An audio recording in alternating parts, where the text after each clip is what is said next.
Hello Sagittarius! Welcome dito sa aking channel, Kapalaran 888. Welcome guys! Alamin natin kung anong messages, vibration, gabay, energy para sa lahat ng Sagittarius. General reading to, so pwede kang makaresonate. Gamitin mo ang iyong intuition sa panonood, Sagittarius. Full Moon in Leo message para sa lahat. Okay, Sagittarius. Ano pa ba? Last card is, okay. So, meron ka ditong first 3 cards. Oh, wow. May iba sa inyo dito, Sagittarius, na ang dami-dami yung plano sa buhay. Marami kayong gustong patunayan sa sarili nyo, sa mga tao sa paligid nyo. Siguro, for the past few years, or may mga past ka na ginawa, na parang pabigla-bigla, 'di ba? Naging impulsive ka, naging aggressive ka sa mga choices mo. And dito sa barahang to na your dreams need a practical plan. Maging katulad ka daw ng Taurus na lahat ng mga plano, lahat ng mga pangarap ay pinaplano. Hindi sila yung tipo ng tao na kung ano yung maisip, gagawin. So, dito, kailangan mong planuhin and be patient. Kailangan mong planuhin yung kung ano yung mga gusto mong gawin sa buhay. Mga steps, needed action. Okay? So, yun.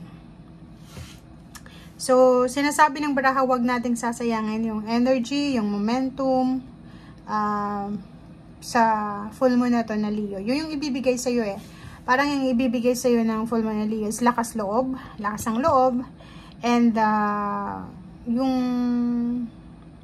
determination na makuha mo talaga, magawa mo talaga kung ano yung gusto mo. Okay?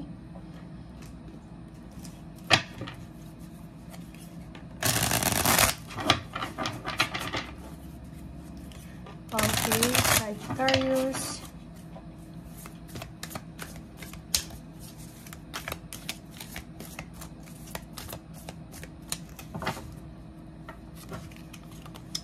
Wow, the Lovers.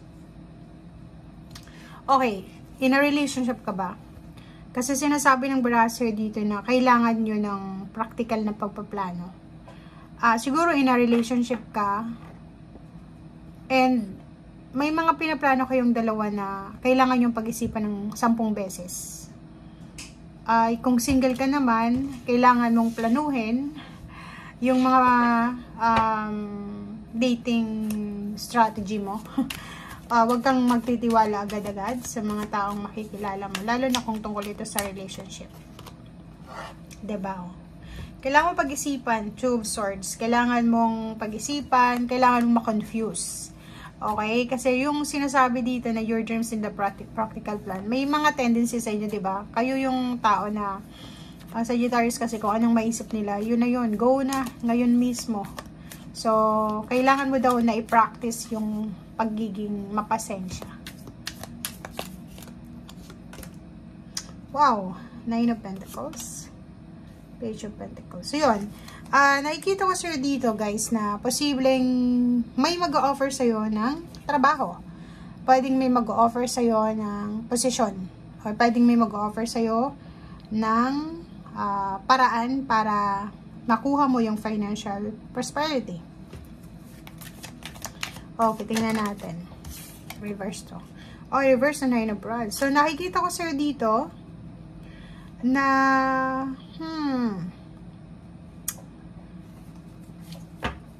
may iba sa inyo dito, guys, na may i-offer sa yung trabaho. Ang trabaho ito na pwedeng i-offer sa inyo is hindi siya mabigat. Hindi siya sobrang bigat na trabaho. Pero, mataas yung sweldo niya. Comment down below. Tingnan natin kung ano ito.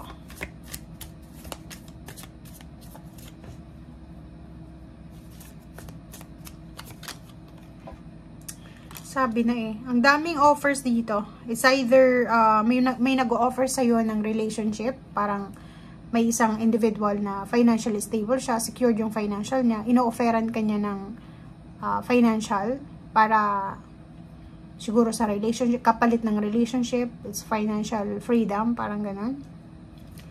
Wow. Huwag kang magpadalos-dalos dito And sinasabi ng baraha dito, pwedeng dati mo tong trabaho. So, may iba sa inyo dito, Sagittarius, na babalik sa dati yung trabaho. May mga relationship dito na posibleng magkakabalikan. Renewal of relationship, forgiveness.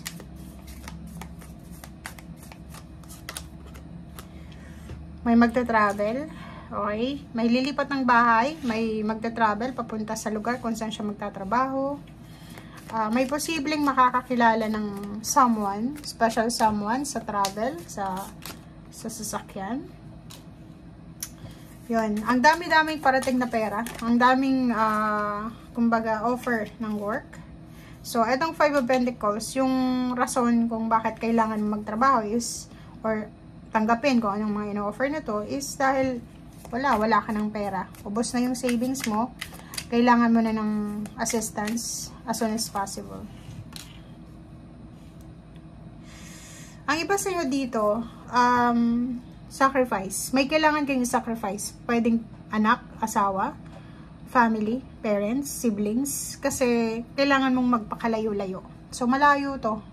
Kung makikita mo dito, kailangan mo mag-travel Pwedeng malayo siya. It's either pupunta ka ng ibang bansa or sa lugar lang na sa Pilipinas, pero malayo sa pamilya mo. Okay, the Tower. Nakikita ko sa'yo dito, pwedeng, nako, comment down below, Sagittarius. May Sagittarius ditong bagong hiwalay sa kalibin partner, asawa, girlfriend, boyfriend. And nandito siya sa heartache. 'Di ba? Okay. May isa ditong napaka-negative na mensahe. It's either ikaw ay in a relationship, may asawa, may live-in partner, girlfriend, boyfriend. Nangihinayang ka sa ngayon Kasi posibleng dahil sa problema sa pera, yung karelasyon mo ay posibleng inabandon na ka. Umalis na siya, iniwan ka niya. Or kung nandyan pa siya sa paligid mo, pwedeng nagpaplano siya kung paano kanya iiwanan, i-abandon na. Kasi sawang-sawa na siya dito sa 5 of Pentacles Gusto niya na ng magandang buhay. Gusto niya na ng financial stability. Kasi feeling niya, pwedeng literal guys, nagugutom na siya. 'Di ba? Parang hindi mo na po provide yung mga needs niya or wants niya. So, may tendency ditong pwedeng masira ang isang relationship. Okay? Na manghihinayang ka.